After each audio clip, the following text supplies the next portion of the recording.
பின்வரும் வாக்கியங்களில் அமைந்துள்ள தர்க்க ரீதியான பொருட்களின் அடிப்படையில் அமைந்துள்ள வெண்படத்தை கண்டுபிடிக்க. Some bricks are jars. Some bricks are watches. None of the watches are jars.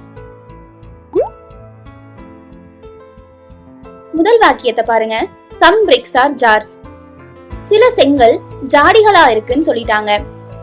சில அப்படின்னு சொல்லிட்டாலே ரெண்டும் கொஞ்சம் ஓவர்லாப் ஆன மாதிரி தான் இருக்கணும். அடுத்ததா some bricks are watches. சில செங்கல் கடிகாரங்களாவும் இருக்குன்னு சொல்லிட்டாங்க.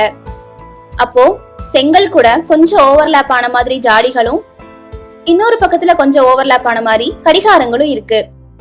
none of the watches are jars. அதாவது எந்த கடிகாரங்களுமே ஜாடிகள் இல்ல. அதாவது வாட்சஸும் ஜார்ஸும் ஒன்றுக்கொன்று தொடர்பில்லாத இரண்டு வெண்படங்கள். அப்போ நடுவுல செங்கல் அதோட இரு பக்கமும் ஜாடிகளும் கடிகாரங்களும் இருக்கிற மாதிரியான படம் தான் விடையா இருக்கணும். அது ஆப்ஷன் டி ல இருக்கு. டிக் பண்ணிக்கோங்க.